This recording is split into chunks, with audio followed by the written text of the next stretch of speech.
dalam, munafik i'tiqadi tadi, yang sampai dia itu kemudian membawa kemunafikan itu sampai mati, ikhwan. Coba, pantas kalau tadi kita menyampaikan perkataan dari Ibnu Abi Mulaikah, sesungguhnya para sahabat adalah orang yang paling takut dengan kemunafikan, karena dahsyatnya hukuman bagi orang munafik itu pada waktu hari kiamat. Nah, main-main. Mungkin antum ada yang bertanya, Ustadz, kenapa sih orang munafik sedahsyat itu hukumannya? Loh, karena dia menyimpan kejahatannya itu di hati dan pikirannya. Orang itu kalau sudah menyimpan kejahatan di hati dan pikiran itu selalu jadi lebih mahal, ikhwan. Ayo kita ambilkan contoh yang gampang. Masalah hati itu penting. Ada seorang ikhwan ngejar-ngejar seorang akhwat. Akhwatnya sudah bilang tidak mau. Tapi apalah daya. Ya, tapi apalah daya. Ikhwannya itu pejuang 45. Nggak gampang untuk menangkap sinyal gitu loh. Sampai akhwatnya bilang terpaksa ini. Sudahlah, kalau memang ini sudah terpaksa ini, kamu nikahin saya. Tapi kamu tidak akan pernah kamu mendapatkan hati saya. Nah, kenapa? Hatiku hanya untuk Mas Bambang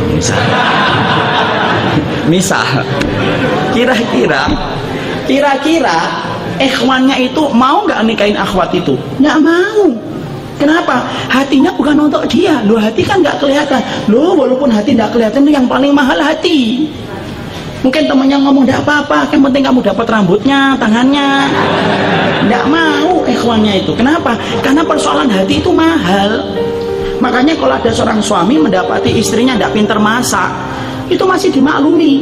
Tidak pinter ngepel kanan bersih, kanan kotor, kemudian itu masih dimaklumi. Tapi kalau ada seorang suami mendapati istrinya hatinya sudah bercabang untuk dirinya dan teman sekolahnya, anak yakin itu suaminya akan lebih kecewa daripada tidak dimasakkan setahun sekalipun. Kenapa? Hati itu mahal harganya. Paham ya di sini ya? Kalau tidak paham kebangetan ini ya. Makanya kemudian, maaf ya, orang yang melakukan kejahatan secara di lapangan, aktor lapangan itu hukumannya lebih ringan daripada aktor intelektual. Kenapa aktor intelektual itu kemudian hukumnya bisa panjang, bisa 10 tahun, 20 tahun? Maaf loh ya, dia menyimpan makar itu di dalam pikiran dan hatinya, dan itu harganya mahal. Orang ngambil sandal paling-paling 3 bulan, 4 bulan. Orang ngambil motor itu paling-paling cuma sebentar. Tapi kenapa kemudian orang yang menyimpan pemikirannya itu kemudian menjadi mahal? Karena sesuatu kalau sudah masuk ke hati dan pikiran, itu harganya jadi mahal. Itu harganya jadi mahal. Lah masalahnya apa ini dengan kemunafikan? Sama, orang munafik itu Pak mungkin tidak minum khamr. Allah tidak nyebutin orang munafik yang minum khamr. Allah tidak nyebutin. Kalau Bapak perhatikan, karena Imam Ibnu Qayyim menceritakan 47 kali Allah mengulang kata munafik di dalam Quran. Kata munafiknya saja. Maka kemudian Allah ketika menyebut sampai 47 kali di dalam Quran, Allah tidak menyebut munafik itu minum khamr, enggak. Allah tidak menyebut orang munafik itu mereka berzina, enggak pula.